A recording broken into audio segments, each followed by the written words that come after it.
could adjourn it quickly if you like. We could do that, man. We could, Mikey, we're young, dumb, and crazy, man. We could do. I thought you were gonna. There we go. Hello, Mikey. Good morning, New York Vinnie, who's in Seattle this morning. And Mikey is down in LA. He's Michael Knight. I'm New York Vinnie. And this is our little thrice weekly get together. See what happens when I try to use Shakespearean words.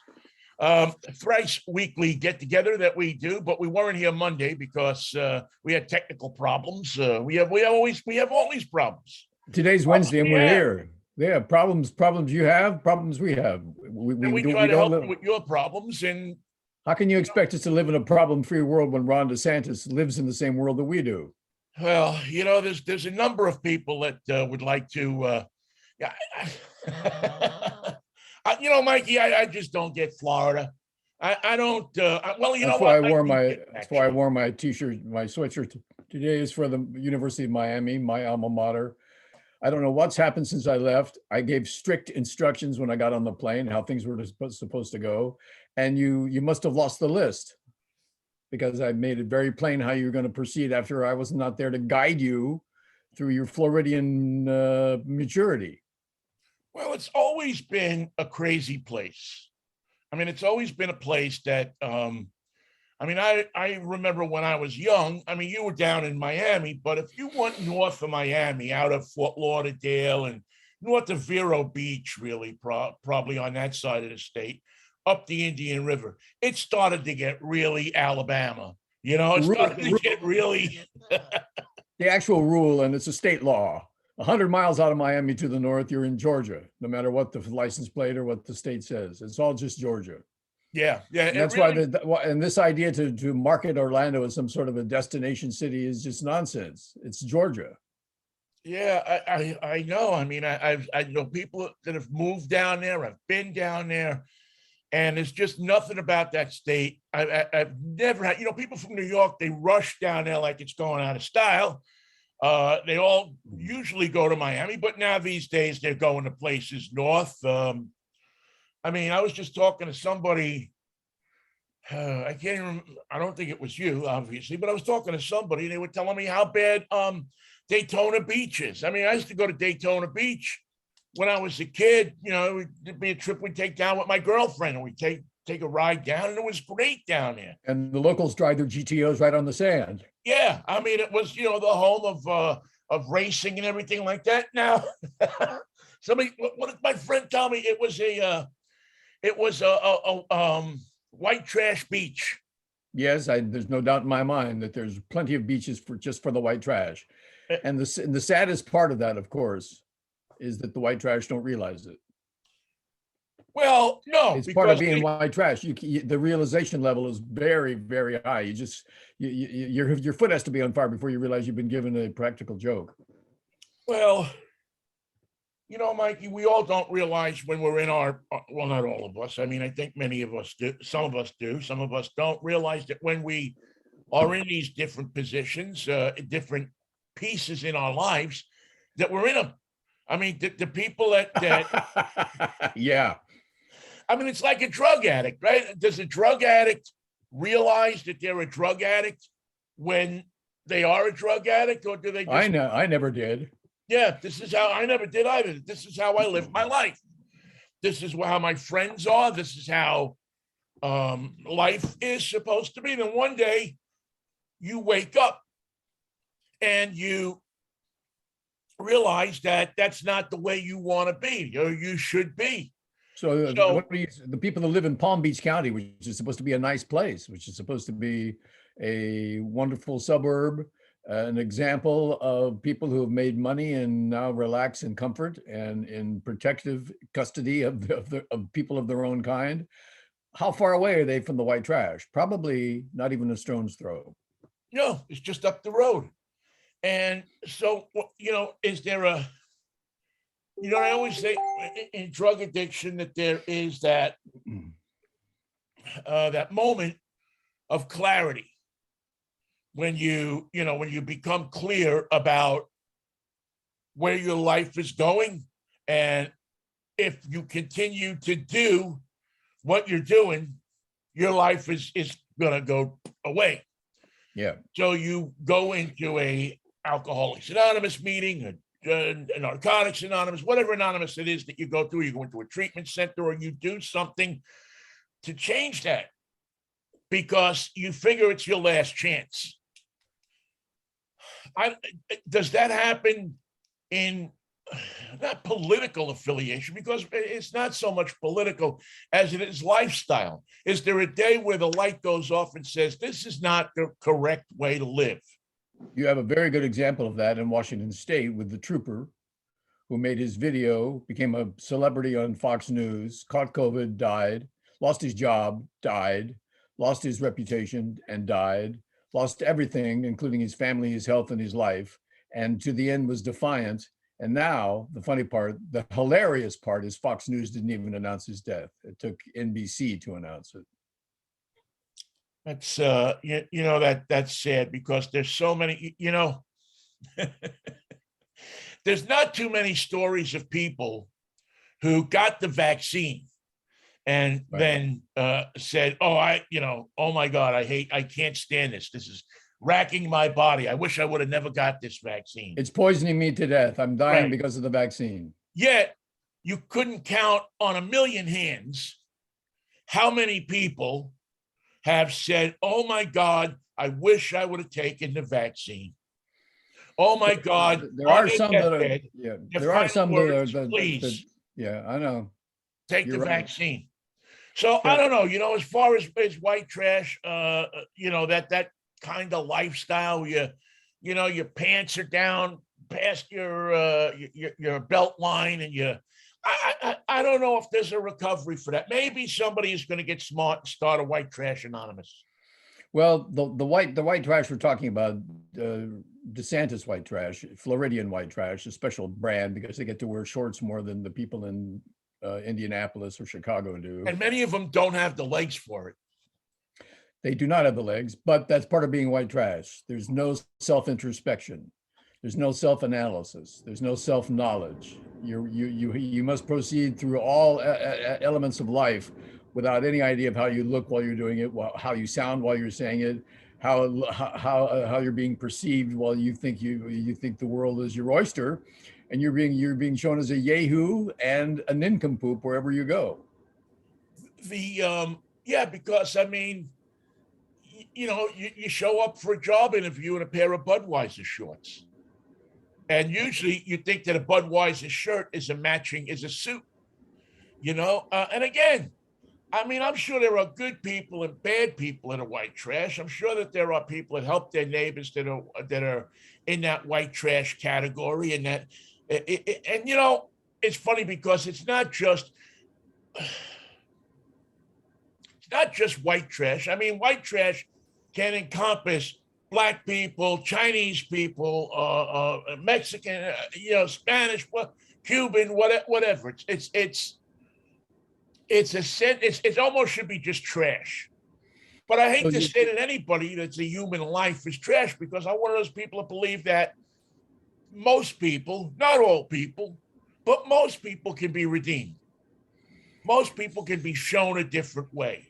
So Whoopi Goldberg, after her suspension, will come back and say, it's not just about trash, it's about white trash, which applies to even Black people. I just want you to know that racially, white trash applies to you can be Bosnian, you can be Chinese, you can be Black, you can be white trash. I don't know what Whoopi Goldberg is going to say when she comes back. I don't know that she should come back, but, and that's another whole can of worms with her. She reduced the Holocaust to white people getting on white people. That's our problem. Black people shouldn't have anything to say about it or step in to put a stop to the nonsense. Well, listen, we got to get to a point in this country, Michael, where we look at anybody getting killed, anybody being eradicated, anybody where there's some kind of systemic genocide going on, that we look at it and we say it's wrong. Not it's white on white, it's Black on white, it's cops on Black people, it's government on. We got to get to a point in this country where we look at any loss of life as wrong. And I think that COVID desensitized us to that, because we as a country said, well, 500,000 people die out of, 100 and 200 and 300 million, 300 million. Well, that's not a lot of people. They're going to die anyway someday. Where did the desensitization actually begin before COVID? It began with the presidency. It began with the presidency of Donald Trump. Well, yeah, who equated white supremacy with good people, and now Governor DeSantis does the same as the Nazis stand on the side of the road with their swastikas and Hitler salutes, and greet people as they go by. Some saying, "You're a Jew. Wait till you find out where we're sending you. You're a Jew. We're going to get you." Yeah. On the streets of Florida, where Ron DeSantis, instead of decrying that, instead of dismissing it, instead of saying, "I'm going to put a stop to it," said, "Don't blame me. You think I had something to do with it? You saying I had something to do with it? Get out of here." Well, listen, these politicians have mind, same thing with Trump with a speech the other day that, or was it yesterday when he did that interview and said, well, how come they didn't go after the other side? Yeah. Which he was clearly saying, how come black people didn't get prosecuted when they rioted after George Floyd? And they're two different things. First of all, there have been how many countless marches on Washington since 1963 that, there's the Million Man marches also. I don't recall seeing a lot of those where they assaulted police officers. I don't recall seeing a lot of those that I may have said nasty things. I don't know. I wasn't there. But for the most part, those were peaceful marches. Yeah, there's always a fringe that show up and get out of hand. And there's always looters, but they're not politically looting. They're looting. And nor are they politically aligned with the very idea of the demonstration in the first place in many cases. They're aligned with sticking their hands in their pockets. That's what they're aligned with. The people who showed up on January 6th were intent on overthrowing the government of the United States. And don't ever forget that fact. Don't ever. But what Trump is trying to do is the same crap he did in New York with the Central Park thing. So what about? What about these guys? What about these guys? You're a white guy and look at you. You're a white guy and you're getting screwed. I can put a stop to it. I'll put a stop to it. I will pardon you if I'm elected president. Well, one of the things we're seeing, and it's very sad, is that Ron DeSantis and Donald Trump just run their mouth to keep the cameras rolling. There's no basis in reality or honesty or fact in anything that they say, and there doesn't need to be. All you do is make your comment. Fauci compound sand is the new one. They're selling flip-flops in Florida. Fauci compound isn't that sand. Wonderful. And what does that say?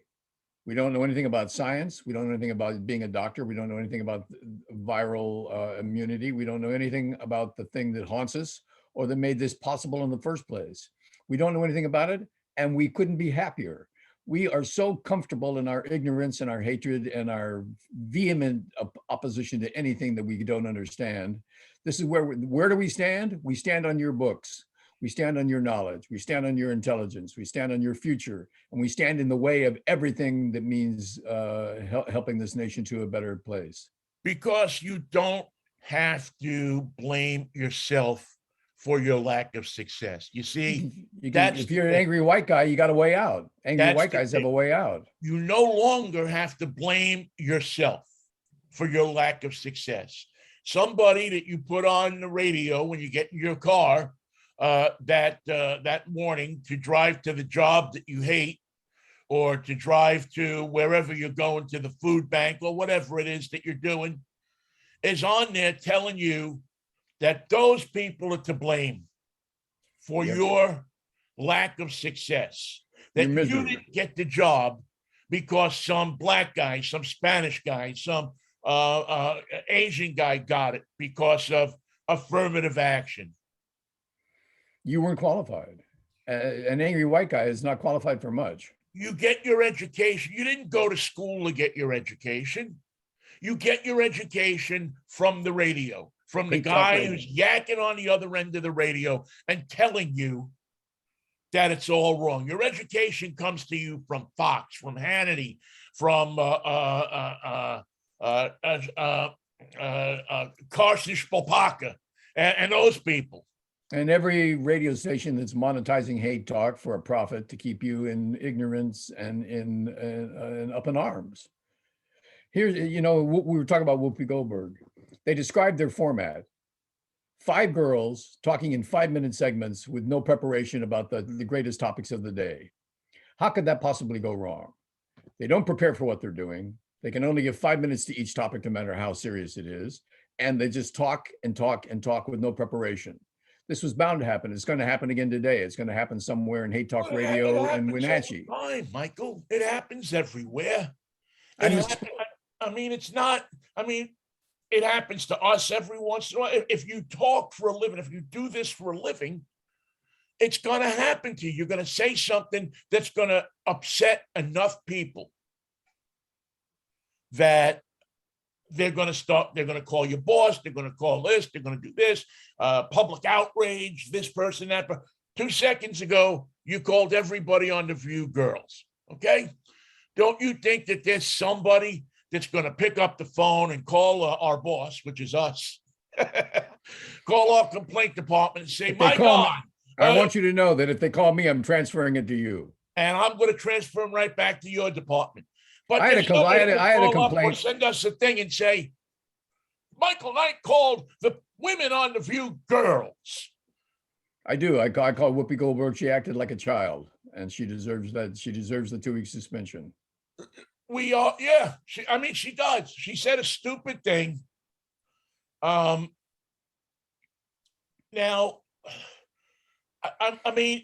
but they admit the fact that they do the show without preparation. They just wing it. How serious a program is it if all you have to do is show up? You spend more time in costume and makeup, wardrobe and makeup, than you do actually working on the show, because the show is not important.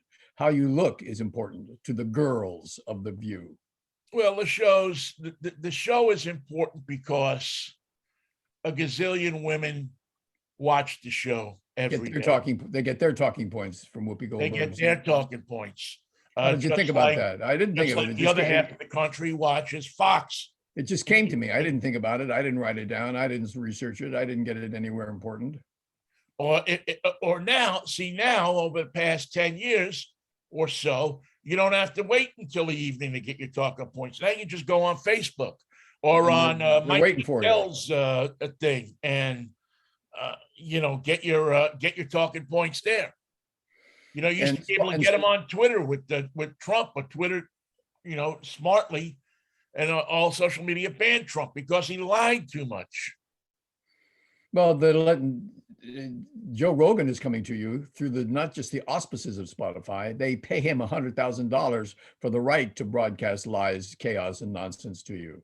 That's why Spotify's in trouble. They're paying the source of the lies and giving him a platform at the same time. Well, it's not the innocence of an arrangement like they have with Fleetwood Mac to stream their music. Well, and I think in a lot of ways, maybe music, what's happened to radio is that, well, let's do it this way.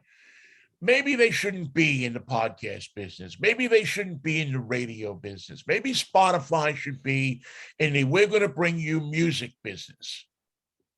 And that's their business. They should be a replacement for music radio stations, not controversial talk stations, not this, not that. There's more money in hate, chaos, and nonsense. There's a lot more. When enough artists get pissed off and pull their music from Spotify, which they have a right to do, maybe it'll change. Maybe they'll realize that the smart thing to do is to just stick with cooking shows, lifestyle, not stuff that doesn't take a side politically. I got a skillet here. You can cook sloppy joes in it all day long. You don't even have to wash it. It washes itself. Everything just slides right out of it. It's a miracle. Lots of people do do well with cooking shows. There's a ton of them on TV. You know, who wouldn't want to know how to make a good chili con carne when you're, driving to work in the morning? Well, here's an example. Probably on the way home. Of how strange the world has become. Yesterday, there were a series of bomb threats at Black colleges all over the South and within Florida. Yeah, to celebrate Black History Month. 30 of those schools got bomb threats all at the same time from a neo-Nazi group. They'll find out who did it. It was too well organized. They left it. The one thing we know about neo-Nazis, they leave a trail. They're just not, they light up the room like a 25-watt bulb, these neo-Nazis. And first of all, have they got the balls to be Nazis? No, they're neo-Nazis. We're the new Nazi. We're the new improved Nazi. We're the drip dry Nazi. We're the stylish Nazi. We're the battery operated Nazi. Yeah, we're modern. At the same time that all those schools were receiving their bomb threats, something happened here in Los Angeles on the campus of UCLA, where a doctoral student who had been exhibiting signs of mental problems for months they closed the campus because of his threat of a bomb threat. He happened to leave an 800-page doctoral thesis, which was his manifesto. And he was a student and a doctoral student of the philosophy of race. And his philosophy of race was he hates the Jews and he hates the Asians. There's his philosophy of race. That's the guy that was teaching on the campus of UCLA and became a problem. The insanity was they withheld the information because they didn't want to upset the students, the very students that he threatened to kill. Later in the day, when the campus was closed, except to remote learning only, the dental school said, yes, the campus is closed and we think it's a horrible thing about the bomb, but dental students, please arrive on time at 4:30. And then they had to say, no, don't. What we meant was, don't come in. That was a silly thing to say. Why did we say that? Then the campus police said, it's bad, but it's probably not very bad. Do we have to close the school? Yee, don't say that. I'm sorry, the campus police misspoke. All we have to do is close the school for one day. We'll find the guy, and they arrested him in Boulder, Colorado. Now, the insanity that I'm talking about is not just a doctoral student who's studying the philosophy of race and is a racist and teaching on campus. That would be strange enough. What's really insane is that the dental school thought, well, how does that apply to me? I want the students here on time. Tell them to be in their rooms at 4:30, just like on an rec day. Wait, no, that would be on campus. It's dangerous. Oh, I hadn't thought of that. You're right. For dental students, please don't come. Campus police, why did you make that statement? It was thoughtless. I don't know why we said that. Aren't you the people that are supposed to protect us? You would think so, yes. And from now on, that's just what we're going to do when there's a bomb threat. We're going to alert everyone and say, don't come to the campus. That would be the last place to go because this is the target of the bomb threat. And so there is the America we live in, Vinnie. Everything applies to everybody except dental students be on time. And campus police, please issue several warnings, all canceling the one that you issued before so that we have no idea what's going on. There you go. That's America. That's why Ron DeSantis is a success story, because his Nazis are drip dry Nazis. Drip dry Nazis. That's interesting. I kind of like that. Drip dry Nazis. All right, Mikey, let's move on to something a little more cheery. You know what today is, don't you? Today they announced the names for the Rock and Roll Hall of Fame. I think they did that earlier, but there's also, It's April. It's the first of, it's Groundhog Day. Yes, there you go. It's Groundhog Day. And it's also the second day of Lunar New Year, but let's go with Groundhog Day. Yes, it's Groundhog Day. Punxsutawney, Pennsylvania, where I have actually been for Groundhog Day. And do you regret the trip? Is it a fine town? No, it was a great one-time thing to do. It's like one of those things where you always say, well, one time, it's like the Firefly Festival down in, South Carolina. They have that, where all the fireflies breed down there. They have a festival where you can go at night, sit there and watch them all. It's kind of like that. I mean, the town of Punxsutawney has it down. They know what they're doing. It's set up in a Nobbler's Creek or something like that. Nobbler's Reach. And so they get everybody in there and they have the guys that walk around in the top hats and the suits that pull, the groundhog. They got Punxsutawney Phil is in the container. I got a great picture of me somewhere, standing next to the actual groundhog. And somebody's going to get bit. It's going to be fun till Punxsutawney Phil bites one of those guys. It won't be fun then. Exactly. And it's, it's such a quaint kind of hometown tradition. You drive to the town, they take you up there in buses, so there's no mad scramble for parking. You just, you pay, I think they charge you $5 to park. It's like it's really well done. And you go up there, but the thing is you got to get up there at 4:00 in the morning. Yeah. It's freezing cold. You got to beat the sun. You got to beat the sun. Yeah, because if you get there after the sun, you're screwed. You're not gonna, it's all over. Then you if you wait till noon, nobody's got a shadow. But they are serving, beer and alcohol at 4:00 in the morning, which is, you can get your little hot toddy there and get your souvenirs. And it's a fun event. I mean, I'm glad I went. I don't think I would ever go back. I mean, I had multiple chances to go back, but I just don't think I would ever go back to it. But I think it's something that if you're one of these people that travel all over America to see everything that's going on, it's definitely a very cool thing to see, and see how the whole town, kind of, a town where there's probably not that many people that are there when it's not Groundhog Day. Now, because of the winter storm coming, can't everyone be maybe frozen in place and sort of erase the question in anyone's mind as will there be spring or will there be more winter? Well, I don't know how right the groundhog is, to be honest with you. I mean, I don't even know if I've ever looked up. I'm sure there's somebody keeping stats on the groundhog, but I don't even know if he's right. I don't know if he's not right. Who knows?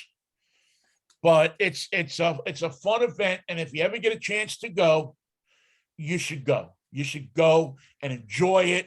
And it's an American tradition. It's such an American tradition. Now we have things that pop up all over the country with other places trying to steal a little of their glory. Like when the buzzards come back to Ohio.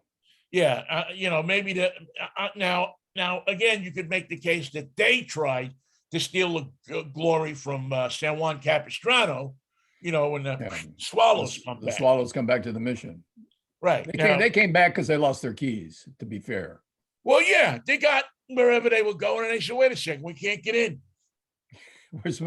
You had the keys. You said, you idiot, you forgot the keys. Room key, car key. That's what you do on vacation. Who's got the room key? Who's got the car key? Come on, let's go. Room key, car ski, cough. So now the swallows got to go all the way back to Capistrano. It takes them a month to get back there. So they get back to the mission and they say, hey, you know what?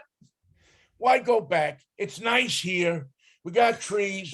We got people leaving bread on the floor in front of the mission. We'll be dead. If we go back and go back, we'll be dead. What's the life expectancy of a swallow?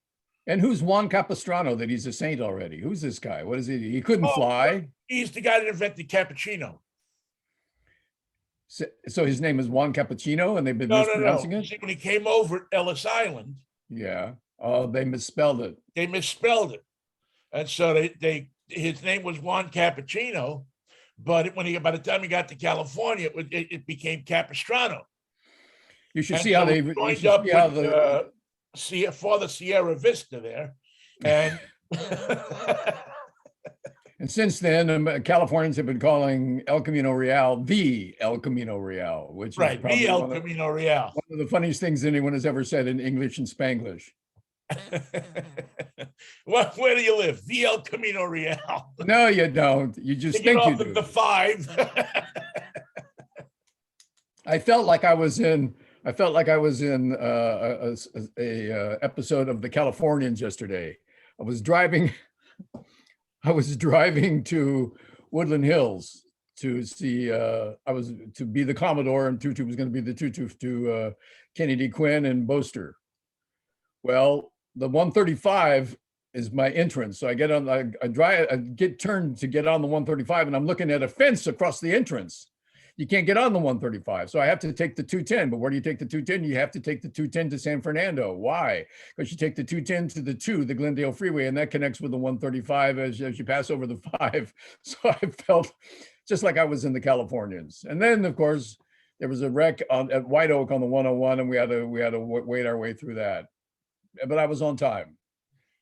You know, that was one of the funniest things Saturday Night Live ever did. The California. It was wonderful. Really. They got to keep doing it. Keep doing the Californians. Well, you don't have the same people there, so I don't know if it would. They did it. There was I don't know, was it last year maybe or the year before? Fred Armisen, who's always coming and appearing on the show, and Kristen Wiig, I think, might have been the host, and they reprised the Californians, but just the Bill Hader part of that was just, yeah. They're worried about how to get across town and taking Fountain, but they're stripping each other, which is the best part. And of course, the best part of it is if you're a student of television history, you know that that's the Art Fern Tea Time movie. You know, where Johnny Carson used to come out and do, well, you take the 405 to the 750, you take the 750 north to the, and you're right there in Cowabunga. Now, in Washington, and I would call it the 95, and they would call it the I-95, which I don't understand. Why we know it's the interstate. Calling it the I doesn't make any sense. You mean Washington, D.C.? No, Washington State, the I-90. No, I don't think they call it the I-90 here, do they? I mean, I've never heard. They did in Wenatchee. I don't know. Yeah, no, I don't.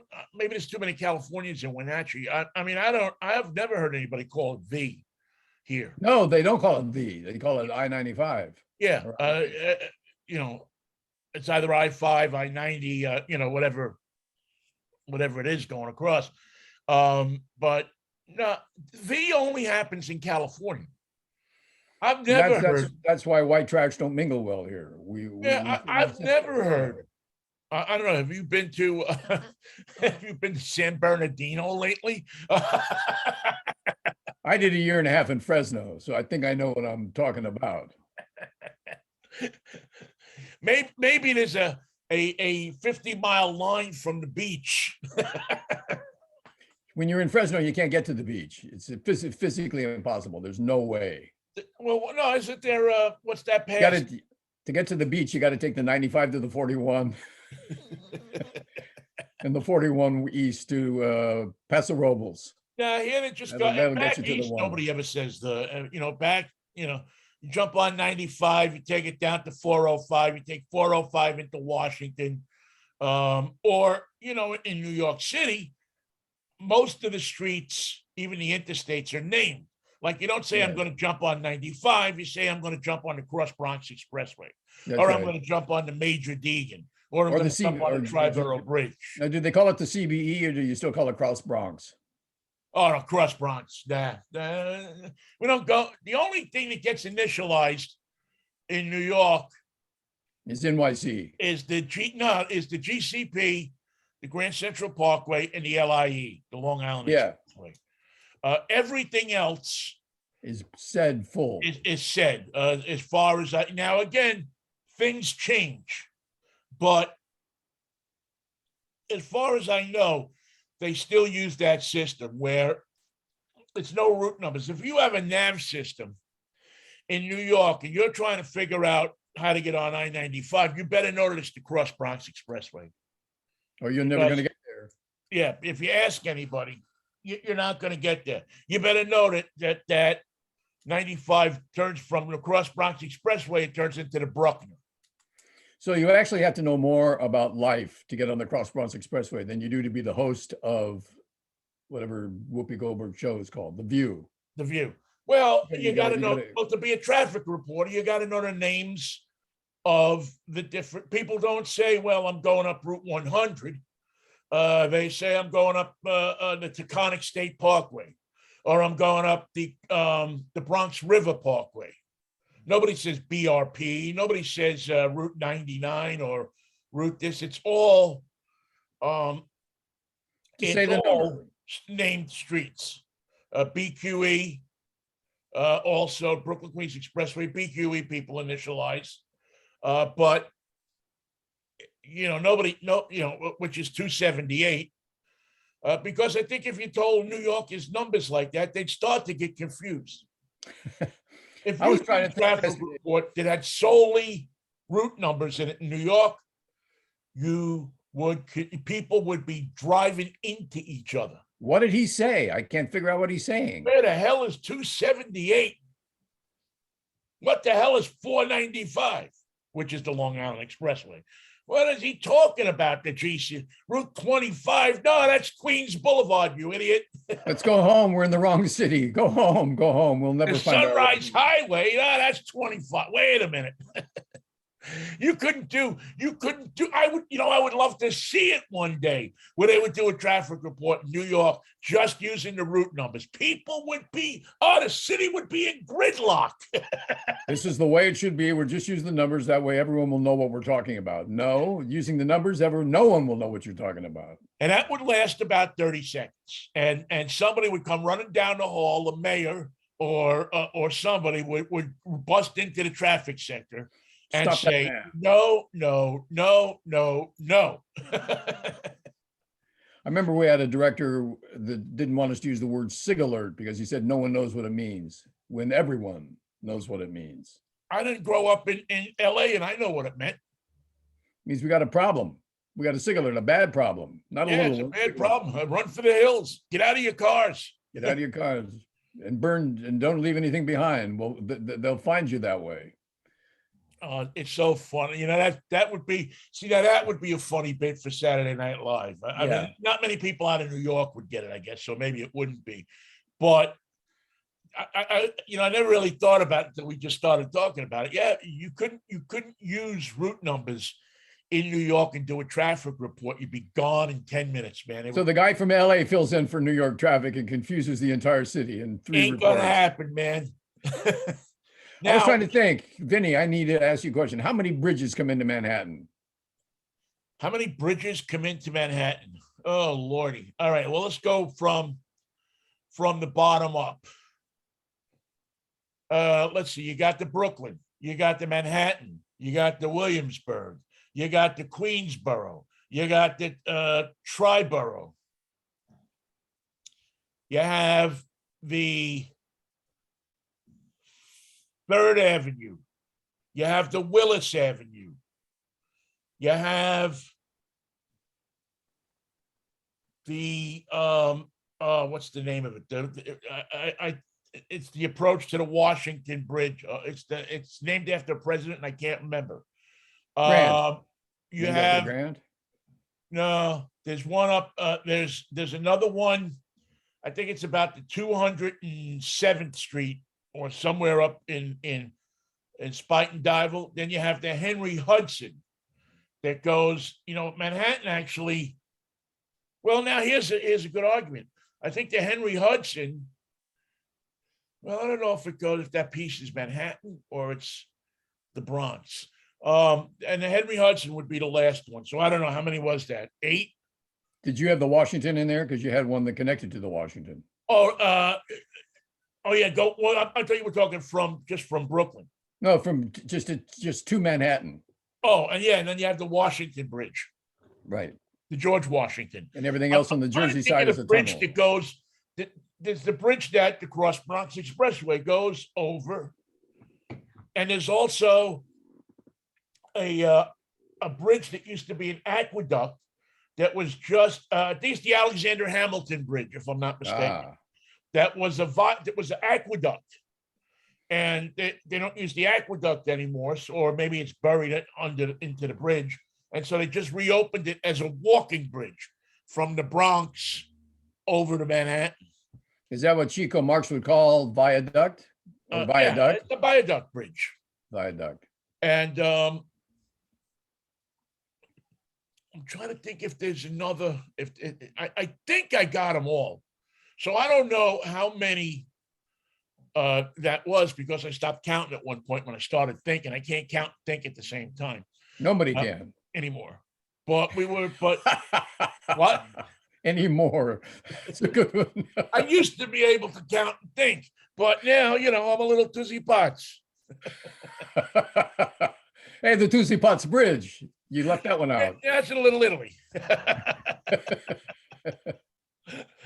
Oh my God. And by the way, for those who already are, let's see. Oh, and now also, okay,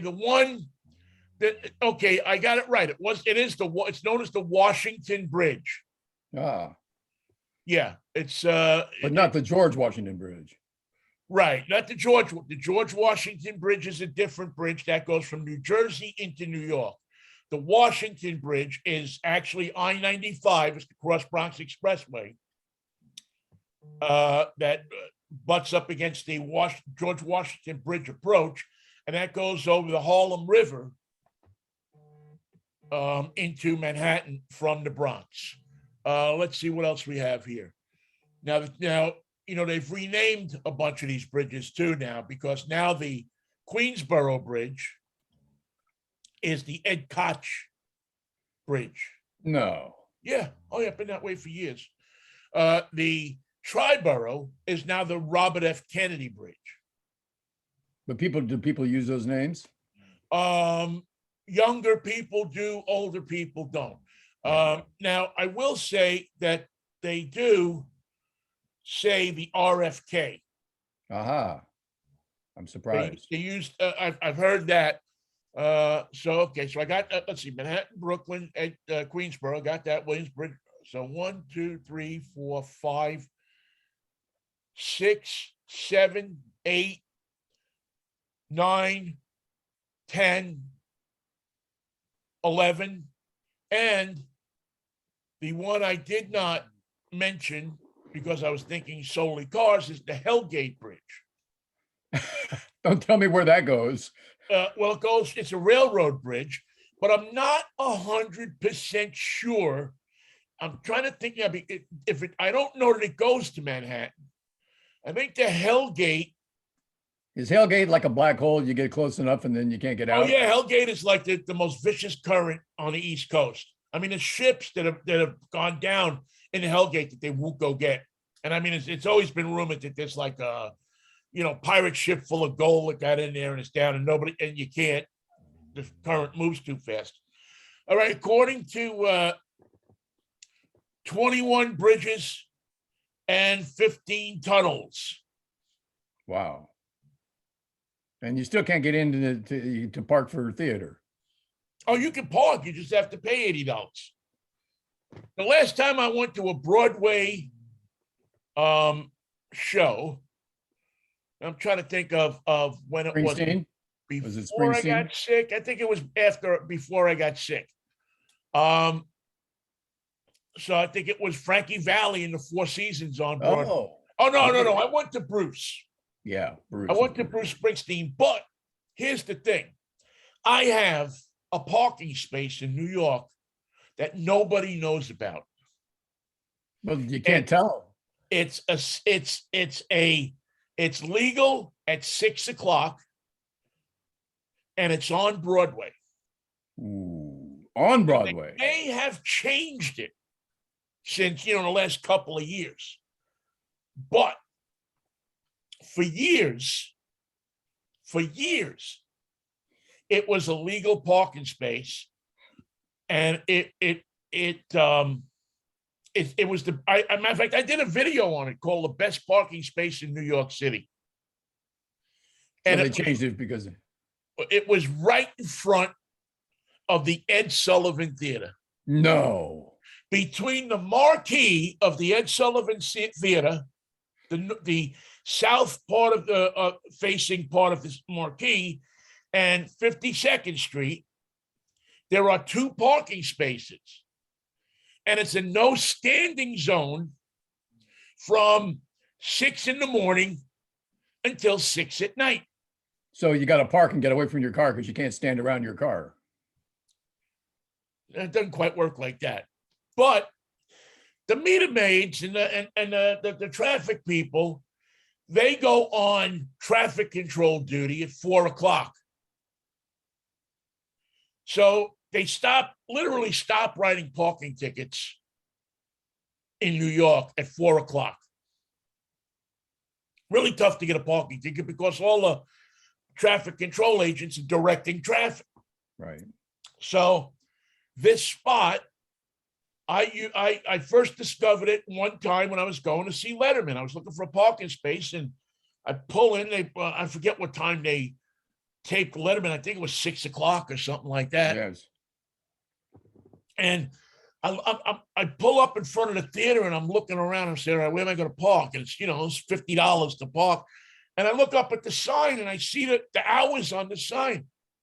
And I'm like, wait a minute, in 20 minutes, this is legal. This is legal. So you line up outside the theater. So I'm standing right next to the car.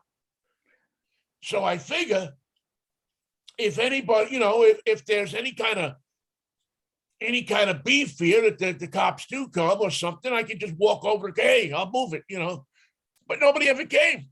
And the next time I went to New York, the next time I went to Letterman, I parked there again. Wow.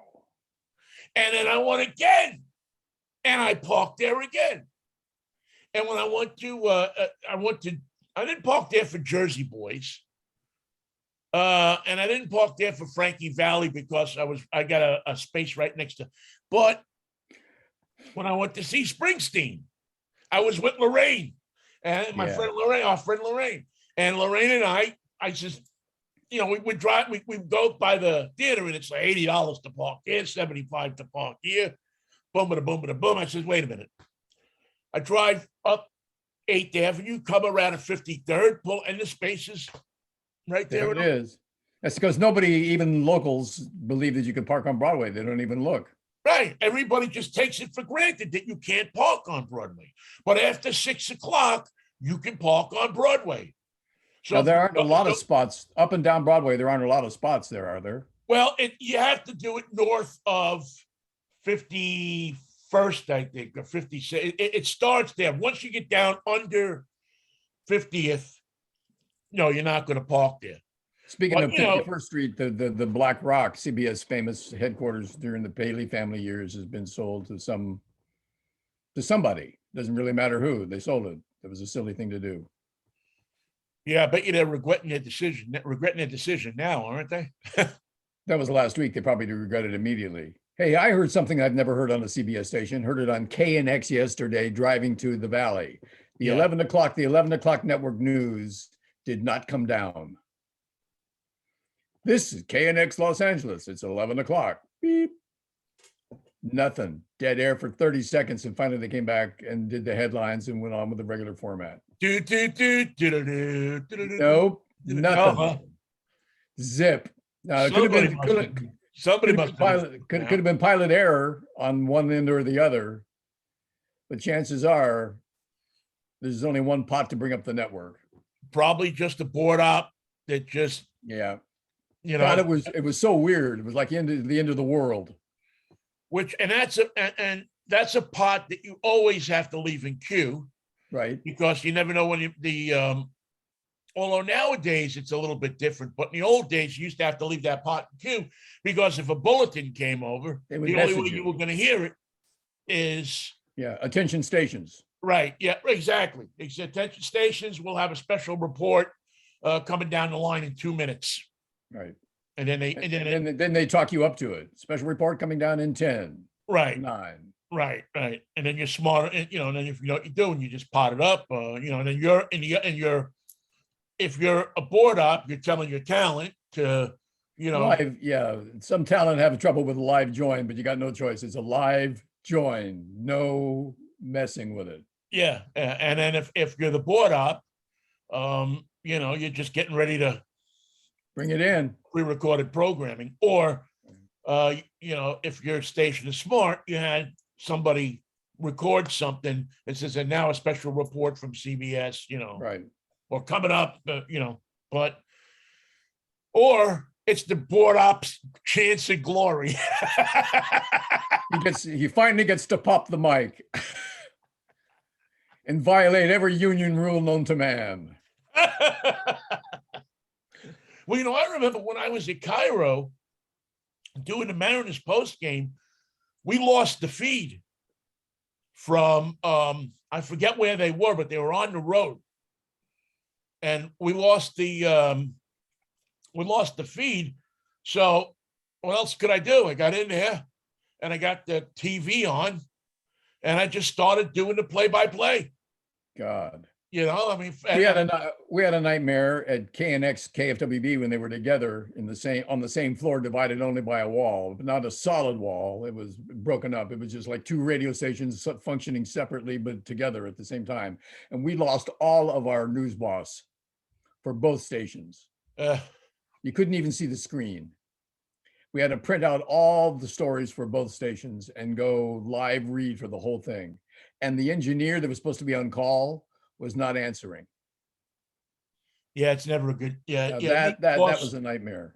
Yeah, that program, for people that don't know, News Boss is the computer program that integrates the different feeds of different news services and allows you to copy, paste, write, and then do it on the air. And then so we had no scripts and no sound. I always remember that we used to keep at Cairo, I wonder if they still do, we used to keep 2 or 3 typewriters on a shelf in the back of in the back of the newsroom in case News Boss went out. Then all of a sudden you had to grab a typewriter and start writing scripts. I'm sure if I go into Cairo, they're probably still there somewhere. I don't know if that area is still there, but definitely you kept a couple of typewriters. I guess now you could do it on a laptop and just write it out on a laptop or something like that. But yeah, if News Boss goes down, you got to do something. You got to have some way of you can't memorize all of the news. Although I've seen guys like Greg Herschel and real pros and some other people, they can fake it. Yeah, dance. They know they've read enough in the morning and done enough where they can dance for 15 or 20 minutes. Yeah. Where'd you get those temperatures? Yeah. I mean, I've done it with sports. Now, sports is a lot easier because all you have to do really is, and I always carried, when I was doing sports updates, always carried the newspaper in with me. Well, sports is going to be a tough one to cover today with the lawsuit of Brian Flores in the NFL. That's going to be hairy and ugly, and he'll probably never work again. They'll give him the Colin Kaepernick treatment, but it will change the way coaches are hired. It'll change the way coaches are fired, and it'll change the way people are interviewed for head coaching positions. Well, yeah, I haven't read the whole story yet, so I'm not 100% familiar with what he is claiming. He's suing the Miami Dolphins, the New York Giants, and the Denver Broncos for racial discrimination. Right. And I know that Belichick, there's a whole thing about Belichick sent him a text that was meant for somebody else 2 days before they announced the job. He said, "You've got the job in New York." And it turned out that he had interviewed for the job and probably was the most qualified and was maybe even told that he had the job when they gave it to somebody else and hadn't yet announced his acceptance of the job or the fact that he hadn't gotten it. Well, Mikey, I think it's interesting because I don't know. It's a guy. What did he have? He had a sub 500 record in Miami over 3 years. I think he was there or something like that. And I don't know if I'd hire him for my team. Now, am I going to hire him because he's black? No, I'm going to hire him because he's a good coach. And to me, 20, whatever it is, how many games under 500 is an coach. If I can find somebody that's better and he's white, I'm going to hire him. Well, I'm going to look for a qualified candidate. We've had a lot of coaching openings this offseason, and all the coaches hired have been white. Yeah. Are they not looking at black? I mean, it's not like we've never had a black coach in the NFL. Should we have more black coaches in the NFL? Yes, without a doubt. I don't think there's any doubt that a black coach is every bit as good as a white coach or an Asian coach or any coach. A coach. A coach, somebody can coach at that level. And I believe that race comes into it. I do. I think that if you're Robert Kraft, you're going to hire somebody you feel comfortable with. And if he's a person that doesn't feel comfortable for some reason around African-American coaches, that might be very true.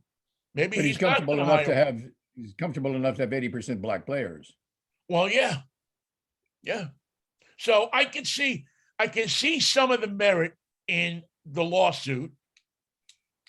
It was why the Rooney Rule was instituted in they refer to that, but they say it's being violated in its spirit. But I don't know. I'm thinking, I want to think that they hire the best qualified person for the job, whether it be black or white, especially because, 65-70% of your league is black. It's over 70%, I believe. Yeah. So I don't know. I think the NFL still has a long way to go to straighten its institutional racism out. I don't know if it manifests. I much more think it manifests itself in guys like Colin Kaepernick. Now, if you tell me that Colin Kaepernick is filing a suit against the NFL, then I'm saying to myself, yeah, he's got something. He was a damn good quarterback. He did file and he did settle. Yeah. So he was a good quarterback that got screwed because he stood up for what he believed in. The same thing that people are doing now. He looks around the league and everybody's wearing, end racism and end this and then that.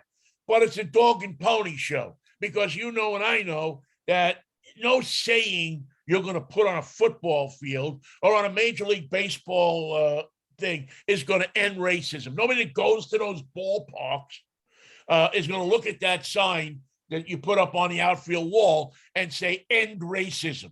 It doesn't work like that, Michael. No, they applaud the black players that win games for them, but they wouldn't sit next to them in a diner. Yeah, that's when you're willing to invite the average black man over to your home, then you're ending race. Then you're doing something. Not just that I got a black friend or I got all these black people that work for me. Then when you get to that point, then and only then are you starting to do something to end racism. We're going to have to see a major club hire a black coach because there's a lot of offensive and defensive coordinators that are in the game right now that are African American, but none of the owners are. It's owned 100% white. The front office is 100% white. The league office is 100% white. I don't know if the league office is 100% right. That's an overstatement. You're right. That was an overstatement. Predominantly white. The executives through all the league are predominantly white, and the ownership is entirely white. Yet the players are 70% black. So the plantation reference that we hear over and over again is an accurate one. Yeah, and people say, but people will say, and you've heard it before from talk show hosts and fans. What will Joe Rogan say about race? Well, I don't know. I don't know what Joe Rogan would say. What I know that people that will call a talk show will say is that, well, look at all the money they're making. So what's there to complain about? So what about? Yeah. If they don't like it, go work at McDonald's. Go work at some other deal where you can make, $15 an hour, $18. If you don't like it, destroy your career so I can be happy. See ya. Well, listen, Michael, that's the American way, isn't it? When you get up there, you want to, the first thing that it happens to you is that people want to destroy your career. You know it as well as I know. We've seen it. We've experienced it. You get to a certain place and all of a sudden people want to see you come down. It's the facts of life. And the people closest to you are the ones responsible. Enjoy it while you got it, because you It never ain't- know when it ain't going to be there anymore. Can't be there. It can't. Won't be there ever. Yes. Go ahead. I was going to say, let's quickly, before we go, hit on the Super Bowl down there. Because you're there, you're in LA. I mean, are you feeling anything about it? You see the price tickets are going for? I haven't seen the price, but I can tell you that the hoopla is constant, especially on local television. It went from who were the Rams to we're the Super Bowl town. And if you don't think the Super Bowl makes a difference to any team, here in Tinseltown, where the judgment of who's a celebrity is he a rapper or is he a movie star? Right now, you should provide security for Cooper Kupp because that dude can't go anywhere, man. The Rams are big time news right now. They are huge. It could and the countdown to the Super Bowl, because it's all happening in an LA with an LA team, which is, storybook stuff. Number one story. It couldn't be bigger. But in the middle of that, now the NFL gets a black eye with racism. Yeah, some days it ain't their week. Thank you, Yogi. I'm glad you said that. It's true. It's true. It's true. Well, I'm sure that who said that? Then that's genius. Don't tell me that's Tuzi Potts. That's genius. That's I'm sure Roger Goodell. Roger Goodell knows better than anyone what you just meant. Some days ain't your week. I'm sure that Roger Goodell will be dancing in front of everybody in the league, and by what's today, Wednesday? By Friday, nobody will remember the suit. Well, let's see who Rachel Maddow gets. Will she get Colin Kaepernick? I'm sure she will. When is she taking? She's taking, and we got to go here in a minute, but she's taking a leave of absence, I understand. Thursday for 2 months and counting. Who are they going to stick in there? Doesn't really matter. Chris Cuomo, if they were smart. Well, also Jeff Zucker's looking for a gig. So, well, yeah. In the irony of all ironies, who fired Cuomo? Yeah, the guy who fired Cuomo got caught with his wee was where it shouldn't have been. And what department was she in? Marketing. It's always the salespeople. It's always sales. It's so true. It's so true. It's always the salespeople. All right, Mikey, listen, let's wrap this thing up. We'll get together on Friday morning for a Freaky Fractures Friday. 21 bridges to go into Manhattan. That's amazing. And I think I named them close to all of them, right? Now I'm going to have to go back. I was trying to explain something to Kristen. I didn't know if I was looking at the Manhattan Bridge or the Williamsburg Bridge, but I think it was Williamsboro Bridge, but I guess I was looking at the Williamsboro. You mean the Williamsburg? It's Williamsburg. And the Manhattan and the Queensboro. Because the Williamsburg is a beautiful bridge. Oh, yeah. Well, yeah. I mean, they're all beautiful bridges. I mean, they're really there isn't an ugly bridge. It's not like, I don't know. See, and I don't like these new bridges with the one pole and all this, yeah, all the cables coming down. Give me a Gothic bridge any day. Yeah, I mean, they took the Kosciuszko Bridge, and they turned it into two bridges with a big pole. So big deal. Now you go over to Kosciuszko, and it's two poles that they run colors over all the time. It looks like a freaking amusement park. Doesn't look. The Kosciuszko is supposed to be a steel bridge with a Gothic steel bridge, and they turned it into a zoo. I mean, I'm surprised people won't go up there and start picnics or something. It looks like a park. They turned it into a racist joke. Two poles walk into Murphy's Saloon. And on that note, we're out of here. We will catch up with you Friday morning, if the Lord's willing and the creek don't rise. I'm New York Vinnie. He's Michael Knight. And remember, folks, peace, love, and Mikey. Manischewitz. What a wine, baby. What a wine. See you.